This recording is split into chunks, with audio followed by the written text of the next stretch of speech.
Good evening, everyone. Hello, good evening. We are here. It is Monday, and you know what that means.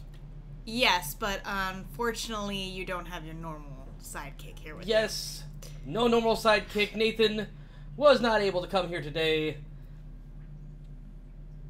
What he was doing, Nobody knows, really. nobody knows. He could be trying to extract his secret plan to murder me. He could be staring in at the window even as we speak. But instead, we were having my lovely wife, Nicole. Hello. Who will be filling the place of Nathan. And, I mean, I'm better than him anyway, so let's just... And so humble. Yeah, I am. Let's just be real about it here. So, what's on everybody's mind? All the things that the internet's buzzing about right now, everybody's talking about Before the Storm. The new book by Christy Golding. And, I had read it. Nathan had read it. Is this the events before B-O-A? Bind on account? No, Battle of Azeroth. I've been hearing... I've been hearing that's what it's been called. Battle for Azeroth? BFA. Oh, I really messed that up, didn't Yeah. I? I need to get the bind on equip right now. All right, continue. Okay. Books. Okay, so Words. a couple fair warnings before we continue on today. We have a nice little time at the time of this day that we like to call 0 Bark 30. It's true. Where my bulldog thinks that once the sun starts setting, that it is the perfect time to start growling and barking at us because he wants to play now of all time. He'll be quiet all day, but right here at this hour. So you too might be able to experience the fear. It's true. And the terror that is 0 Bark 30. And if our audience does not have a bulldog, I would highly recommend having a bulldog. Oh, I feel like if you could just go to the one, local bulldog rental store and just hold one near you. If you through can the have a course. bulldog, always have a bulldog. Not definitely unbiased. So maybe a little bit biased. Now, once the sun goes down, my hamsters will start going. So we're trying to wrap this up before the deadly duo that is Hamster Wheel Death and 0 Bark 30. We also might. It'll be tricky. It's all the animals are in attendance here today. Now, I'm a big lore nerd. Been playing this game for years. As you know, Nathan's a big lore nerd. Indeed. Nicole, are you a lore nerd? You know, I'm not. No, not at all. I'm a very casual World of Warcraft player. Very, very casual. Mm-hmm. So I'm going to try my best to give my input. And feign interest. Absolutely. But, no, the lore doesn't interest me too much, to be honest. But I am trying to get more into World of Warcraft as we are, trying to build up our guild. So I do need to be more... Mandatory FunTime. Mandatory FunTime. Shout out. But yes, so that is where I stand at the moment. So, diving right in. Before the Storm, having read it, and for anybody that doesn't play this game or is not having a working familiarity with the World of Warcraft, I don't recommend picking this book up. It is, now, for me, it's very refreshing to read a book where, because I'm familiar with the content, I don't have to sit there and have them explain to me everything about the game and everything about the lore and everything about the story, but it'll say, like, Stormwind. And if you don't know what Stormwind is, or you don't know where Stormwind is, you'll be like, oh, okay, Stormwind. For people that play the game, it out. Yeah, for people that play the game, it's like, oh yeah, Stormwind. But if you've never picked up a Warcraft book, you haven't played the game, you know nothing, this is a terrible, terrible place to start. So, but do you honestly think people are reading this who have never played World of Warcraft? Wouldn't that be kind of strange? No, I think this is very much geared to fans of the game. But that's not to... I mean, I think it's kind of... You're limiting yourself by not having somewhat of a thing. Like, you take another series of books that I like to read, like the Warhammer series. And they always start off with a brief synopsis, kind of giving you a snapshot about where everything's at.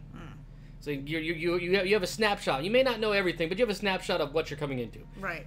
And it's always the same little blurb in the front of every single one of their books. And so it's the same thing every single time, even though the story is completely not. But so you don't really have a whole lot to go on. So with that being said, if you're a first time, don't start with this book.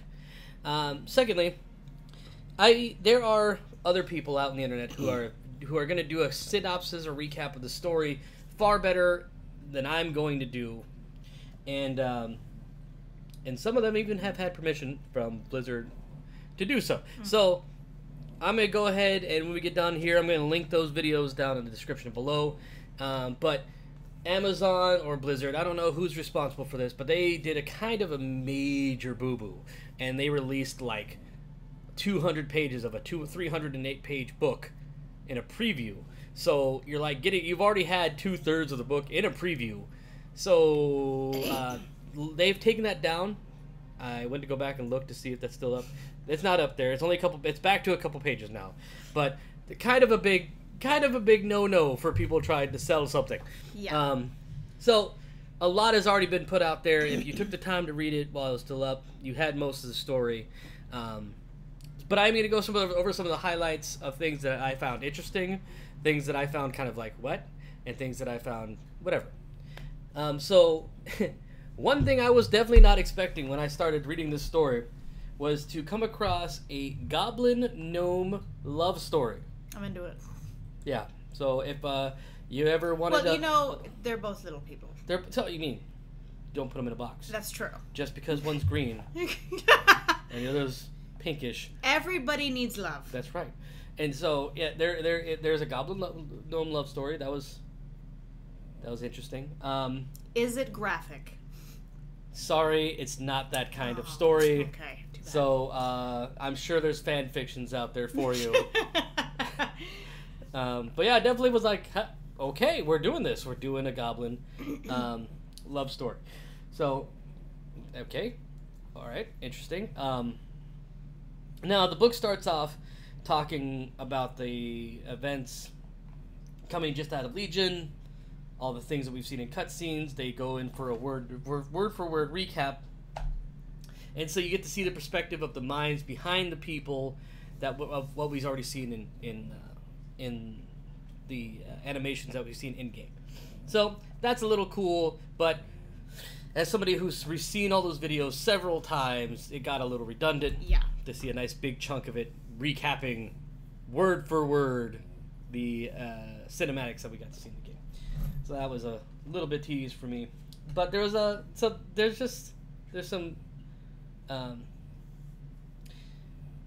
okay, the one thing I do want to touch on is this whole Sylvanas is evil thing. How dare you? Shout out Sylvanas. Now, I feel like people who are saying this really don't understand Sylvanas' character, and I'm not a super hardcore Sylvanas fanboy. I'm kind of feeling a little let down by Blizzard, and I'll get into why. But what you need to understand about Sylvanas. Sylvanas has never been your knight in shining armor character. She is someone who failed her kingdom, was murdered, raised up against her will into slavery, and when she regained free will, she had one thing on her mind: revenge. So everything that she did from that point on was solely focused on revenge. And then when she got revenge, well, when her revenge was fulfilled, she didn't actually get it herself. She got so disillusioned that with her undeath that she threw herself off a cliff, got resurrected, and realized that in the afterlife, there's nothing good waiting for her. So you had a character that was only motivated by hate and revenge, come to the realization that afterlife sucks ass, and now is in a point where she is terrified of her final death and will do anything not to go into that final death. And being that she has been the leader of the Forsaken for all this time, she doesn't want that for her people either. So her major motivation has never been roses and skipping through the valley and fun times. She's kind of been a very cynical, nasty individual who will stop at nothing to achieve what she desires. And you think people aren't looking at her like that? Well, they're kind of looking at her with like rose-colored Well, like glasses or something? she's a fan favorite, For sure. And she's a rehash of Kerrigan from StarCraft. And if you don't know Kerrigan from StarCraft, highly recommend looking into it. To give you a brief, and stop me if this starts to sound familiar. Not you, but I'm saying in general. So Kerrigan is an elite sniper ranger assassin, right? And she is at the behest of her employer, gets sent into a suicide mission, dies, supposedly, gets captured by the enemy, gets turned into a creature. Yeah. She gets turned. She's no longer human. She's a creature being controlled by an evil power. Then she gets set free of this evil power, becomes in charge of her own section of the evil power, gets set free of that will, at one point becomes human again, then decides to willingly become a creature again so that she can help save the universe. She has a lot going on. And then we have good old Sylvanas, Ranger General of her people, gets murdered, gets put into slavery, gets free of the slavery, becomes leader of her own little thing of people. And the climax of Kerrigan's story was really disappointing for me. You think this was intentional? For her to be similar? I do because Blizzard, how I perceive. I'm not going to say that Blizzard is or isn't, but how I perceive the events is that they love the idea and the character of Kerrigan so much, and they never really knew if they were going to go. At the time, didn't know if they're going to go back and redo, do a second StarCraft. They were still on the fence about whether or not they're going to do a sequel. That they decided to say, you know, if we might not do a sequel about this character, how can we make this character live on in a sense? Because StarCraft comes long before the events of Warcraft 3, and it's in the events of Warcraft 3 that we come across Sylvanas. And there is overlap, but inside inside of the different audiences, not everybody plays StarCraft that plays Warcraft. So there might not have been an overlap. So they had an opportunity to bring one of their favorite characters into another universe and have her live on in a different sense. So I think they just took advantage of that. So she's familiar.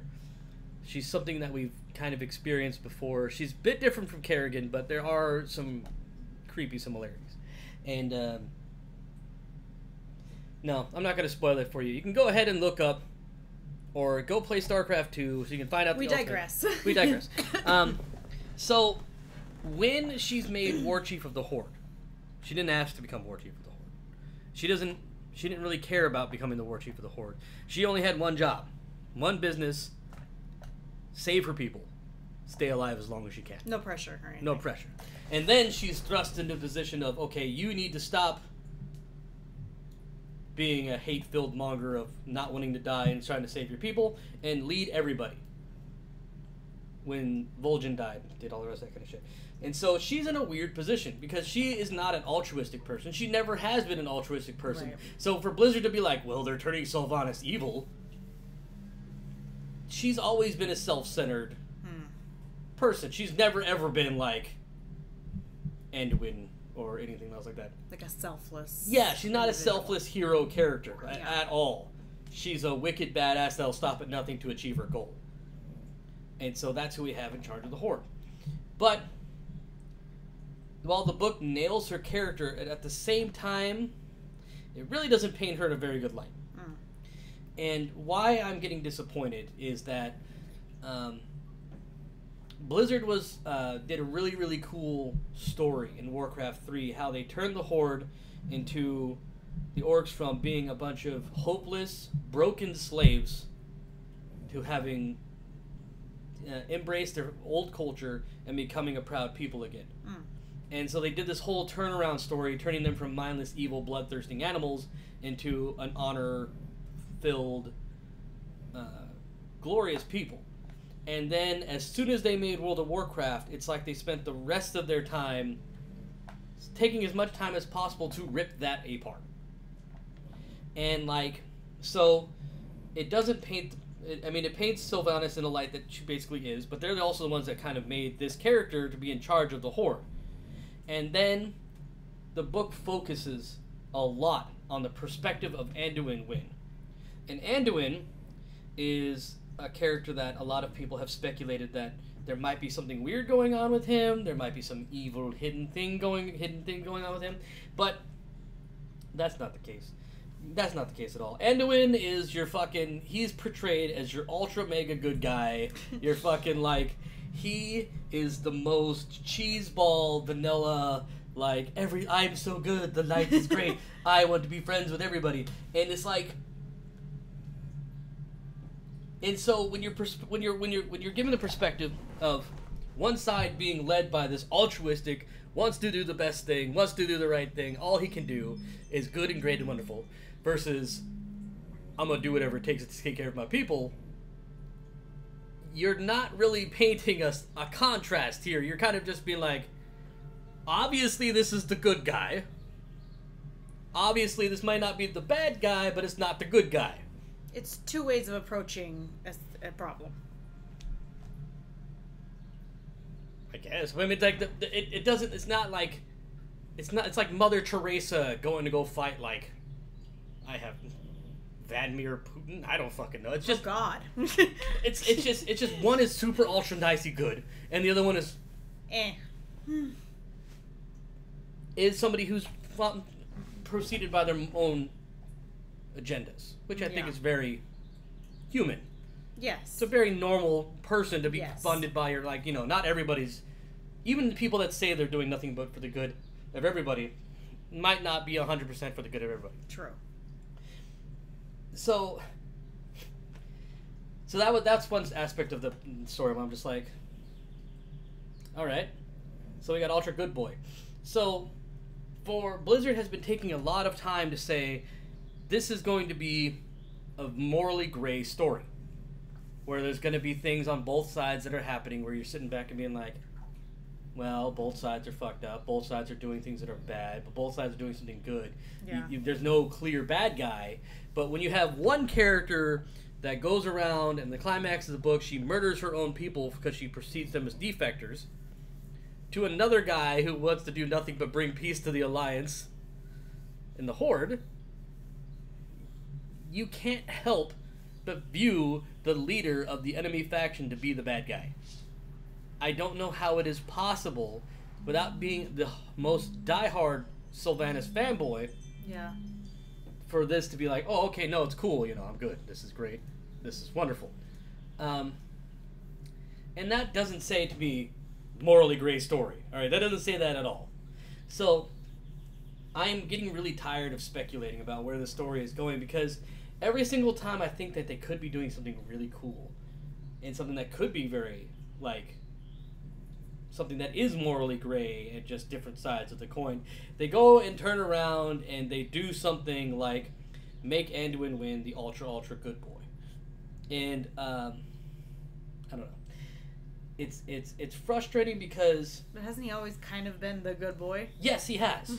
Yeah, he has. And so, he's like... He's not, like, super powerful or anything, so...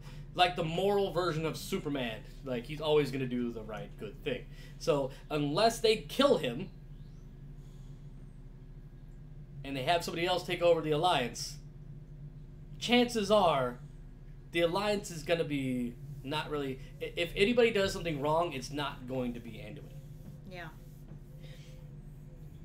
And so that doesn't really help the whole Alliance good versus Horde bad thing if you're trying to say that both of them have good and bad points. And if you want to say good and bad points, I could say that the Alliance is a tyrannical monarchy that forces 5 different races to do the will of a boy king versus a government that allows you to challenge the leadership at any given time, whenever you want, whenever you think it's a good idea. And as long as you can come out the bloody victor, you can become war chief of the Horde. Is one better? Is one worse? I guess it depends on, the will of your tyrannical king. But it is very much set up to be a monarchy. It is very much to be a one-sided one king to rule them all sort of thing going on in the Alliance, which I never really found to be. I mean, like, I don't know. It doesn't say ultra good to me when everyone's like, okay, we're just gonna do whatever this one fucking asshole says. Like, yeah. Why I've been really always drawn to the Horde, because the Horde has a bunch of different people with different goals doing different things. And at the end of the day, the Horde, if they were not the Horde, the Alliance would have murdered the Forsaken down to a man because they're the evil zombie people. They would have kept the orcs in death camps. Well, not death camps, but they would have been kept them in camps until they shriveled and died, because they didn't know what to do with them, or just make slaves out of them and fight them in the gladiatory arena, which was what they were doing. The trolls, the Darkspear trolls, would have been wiped out to a man if the Horde didn't intervene and save them. The Tauren would have been wiped out by the Centaur if the Horde didn't come in and save them. So, what you have in the Horde is a people that fight for their very existence in a world that doesn't want them. Where the Alliance represents your typical fantasy elves and gnomes and wizards and this and that. Typical fantasy going on. But at the end of the day, if it was up to the Alliance, they would have done the very thing I just described. And so, I mean, it's so I cannot sit there and say, well, obviously, the Alliance is good. And it's hard for me to let go of the narrative that they presented in Warcraft 3, making the Horde so awesome, when it was the people at Blizzard that made them awesome in the first place, and then spend all this time. We've already had one expansion where we have to go fight the War Chief. I don't know where they're going with this, and Blizzard has been notorious about the fact that they kind of write the story as they go along. So if they feel like they go to a patch and they say, you know what, we want to do this, they will change it. They will decide to go another way. They'll introduce raids that they weren't planning on doing. They'll introduce whole chapters of story just because they felt like it was good at the time, which for me doesn't make the best overall narrative when you just switch things around on the fly.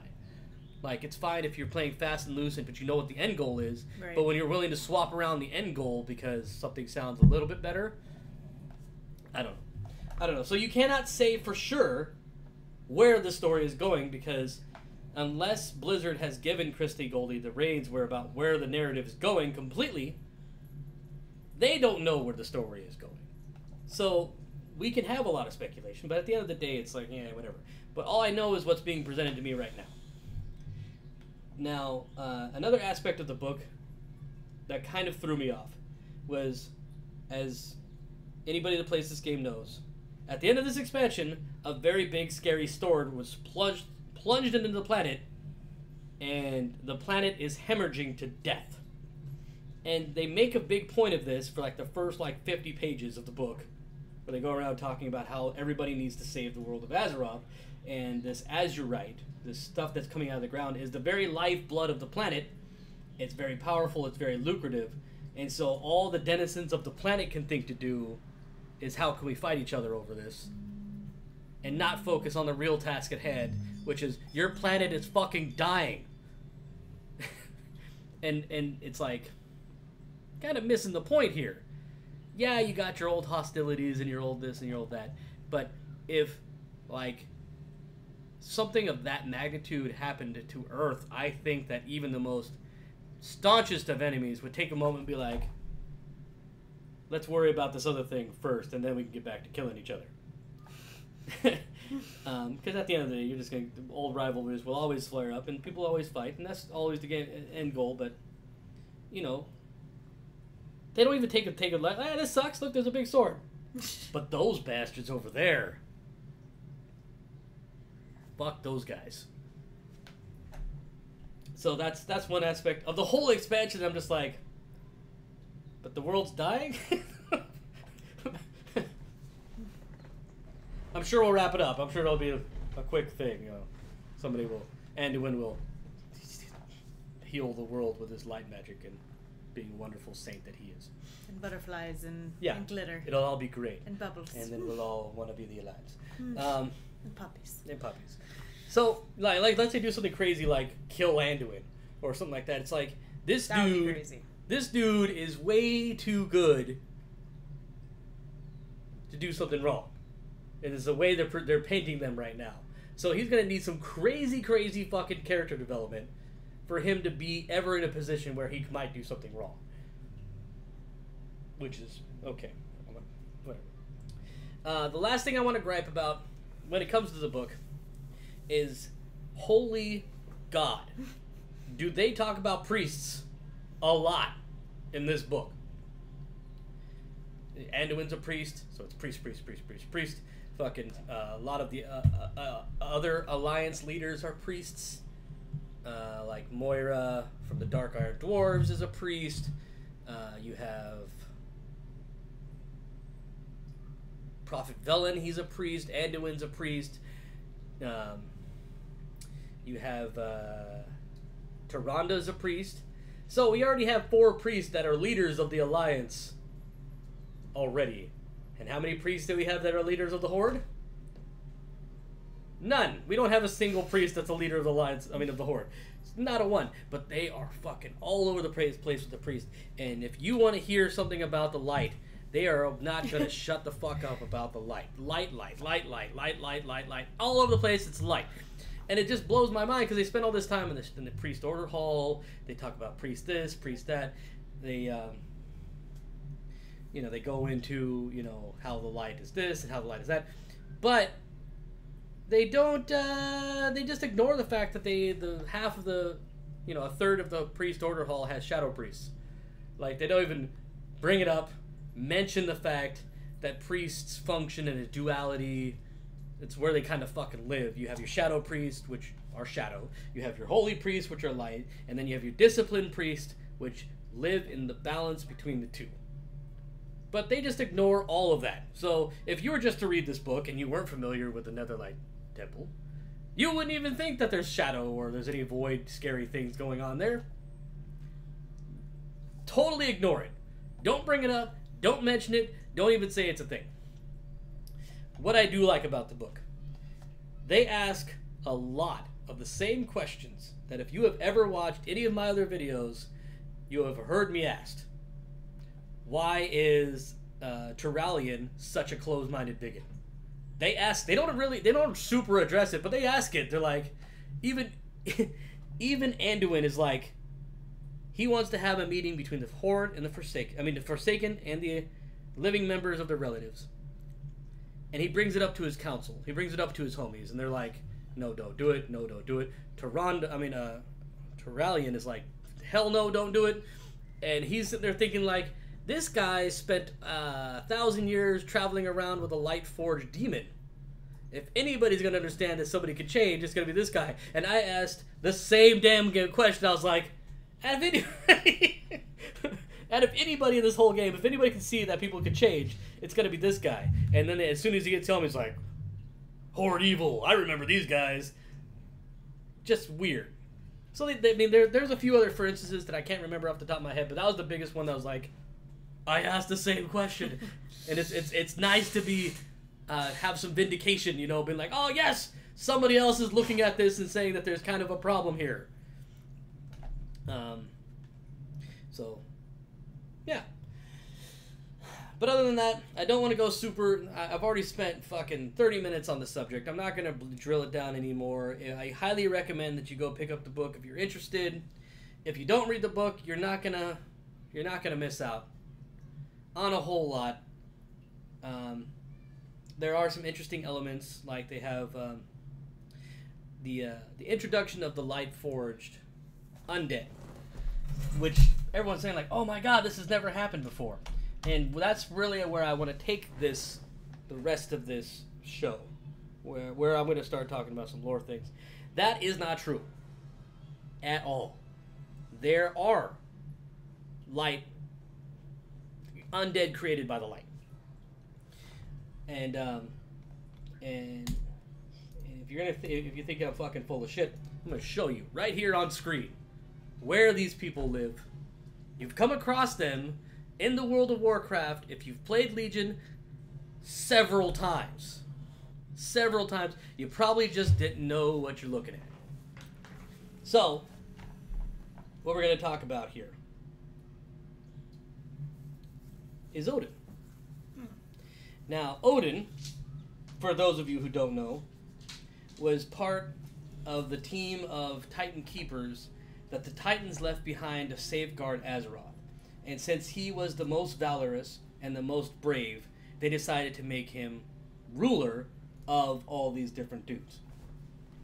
And so, while the other Titan constructs were saying, hey, we need people to protect Azeroth, because we can't be everywhere at once, and they were like, hey, you know, let's make these dragon aspects. Odin said, no, I don't like this. This is a bad idea. I'm going to do this other thing. And it goes right down the road of the of what we know from Norse mythology with the Valajar and the Valkyrie and all the rest of that stuff. So I'm not going to go into every little tiny detail about how this all came about, but he wanted for the lesser, not so mortal races, because at this time the Curse of Flesh, that were proving themselves worthy, that proven themselves valorous, that proved themselves worthy of glory, that when they died to be resurrected as beings of light, his Valajar, to fight and protect the whole nation, the whole world, whenever conflict arises, because he did not trust the dragon aspects. But as soon as he went about going and doing this, he got into a bit of trouble, and he got banished into a realm not to be set free up until the point that we freed him after we killed Helia. So, all these little dudes that we see here are the resurrected pre-Curse of Flesh Vicruel that have proven themselves worthy in the eyes of Odin and be made into his immortal Valajar. These are not your typical undead. They are not hurt by the light. But they are a form of undead, made by the light, by the will of Odin, through all kinds of magic. And they are raised by the Valkyr, who you see flying through the sky. And unlike the ones that we came across in Northrend, they're very different. They are made and forged by the light. Now, how these guys are different from what we see in Northrend is that when the Vicruel that were in Northrend, after Odin was imprisoned, the Curse of Flesh came along, and they still had the legends and the myths of Odin and the Vicruel and the Valajar, and how the brave would ascend to Valhalla. And so when the Lich King was thrown upon the earth, he was observing these people and their traditions, and he decided to make a dark mockery of their beliefs and do the same thing that Odin was doing, but using dark necromancer magic to create dark copies of the things they believed in. And that's how the Vicruel were created. So what we see in Northrend is a twisted version of what Odin tried to do. And it was through those same means, that same kind of practice of raising the undead, that the Lich King perverted to make his scourge, to make the undead version of what we're seeing here. And if you want to see what that looks like, I'll bring it up right here. Dungeon Journal, Dungeons, Wrath of the Lich King, and Ungard Pinnacle. Well, he's not undead yet. So here we got the she's a Valkyr. She is the Lich King version of a Valkyr. We have that one right there. Dark, shadowy. These are the ones that works for Sylvanas. Where we have Odin's version of the Valkyr, which are light-bound and bright. So, two different things. But we've had undead that have been made by light forever in the lore. We just didn't know about them until recently. So the idea that somebody is raised to become a light-forged undead is not the most crazy thing. This is not brand new. This is very, very old. And, yeah. So, what do you think? Questions, comments, concerns? As somebody who doesn't give a shit about any of the things I just said, who spent most of his time looking at the ceiling. I'm teasing. She wasn't looking at the ceiling. She was just looking at me kind of confused. I think they're pretty. They're pretty. That's it, folks. All we need to know. But They're pretty. They're pretty. I really don't have an opinion one way or another. Oh, and if we want to see what the undead version of, well, he's cool looking. Of these guys are, so here's some Valajar aspirants, and here's the Lich King's version of the Valajar. So he's cool. He just did a dark necromantic version of what was already there. And it's really cool because he played on their hopes, he played on their faith, and he made them believe that he was an Odin-like figure, that he was what they were missing and what was silent for them, because they worship Odin. They have been forever. And now for the first time outside of the Stormheim, Odin can be heard. So I've always sat back and wondered, being like, so what does Odin feel about the oh, go ahead, yours. You know my first thought when I looked at that guy? What? T-Mog. Well, you can't T-Mog. T-Mog is life. Yeah. You can't, they don't have a team. I would love this belt. I mean, this belt is sick. I mean, look at that. It's a glowing fucking boar's head. How's that for a cock piece? Anyways, I've always wondered, like, okay, this is a whole plan. This whole plan was something that Odin put together himself. How would he feel about the Forsaken? What would stop Odin from being like, you guys have proven your valor. I'm gonna make you all Valajar, and you don't have to worry about your dark undeath that never ends in tormented horror. Why not? There's no reason why he couldn't do that. Yeah. And what kind of freaked me out, because I was thinking about it one day, was that if they can use, Odin can make Lightforged undead, his Valkyr can make a Lightforged undead. Now it's shown that the Naru can make Lightforged undead. I don't want this to happen. You heard it here first. This is not what I want to happen. But my speculation, and I really hope I'm wrong. Please, God, I hope that I'm wrong in this. But my speculation is if that they can force a dead thing to become a Lightforged undead, what is going to stop them from Lightforging Sylvanas? Boom.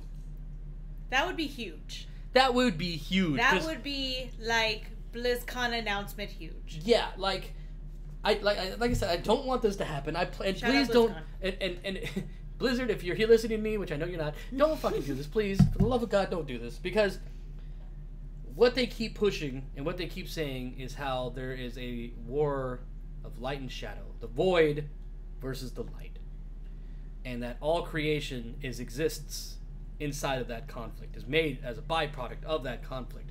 And the Alliance recently added a bunch of void using elves, led by Illyria Windrunner, who herself is the first void elf that can switch it off. Now always being corrupted by the whispers of the old gods, always hearing their whispers and their demands. What would that mean for the Horde? If Sylvanas was a light lady. If Sylvanas was a light lady, I don't really see her motivations changing very much. I can see her becoming a much more heroic character. And since I've mentioned it, I was debating about whether or not I was gonna do it, but I was gonna. They did the same fucking thing with Kerrigan. in StarCraft. Uh-oh. They made her into a light angel being to go fight the Void. Uh-oh. And if Sylvanas is truly a Warcraft version of Kerrigan, it makes all the sense in the world to do that. And since the Alliance has a member, a race that is all Void on the Alliance, which is very atypical Alliance. It's not for them. Their Alliance has always been all about the light. Always been all about the light. Yeah. And for them to have a Void faction inside of their numbers is very, very strange. And it kind of felt like it came out of left field, and a lot of people were left scratching their head like, Void Elves? Void Elves. Why? Where? How? And it felt like the Horde that Blizzard just made them up. But if they're making it so that there is a Void element in the Alliance, and then they make a light element in the Horde, it would just reaffirm the conflict and put a weird, crazy, nasty bow on the whole thing. And my God, I don't want it. Makes all the sense of the world, but I don't want it to happen. I don't want it. Do you think that sounds awesome? Because I don't. But not particularly, no. No. I don't think that sounds like a good thing. That's not what I want. That's not what I want. I want Sylvanas to just be Sylvanas. Right. You know, I want something different. Don't fix it. Yeah. And so it's like it's so weird to see just them doing this again. And that's where the disappointment happens, is we've already had the evil war chief scenario, and I don't want to see it again. Yeah. But I don't want to see this either. I don't want Sylvanas to become a being of the light. That would just be weird. Yeah. That just is just very strange. We shall see. We shall see.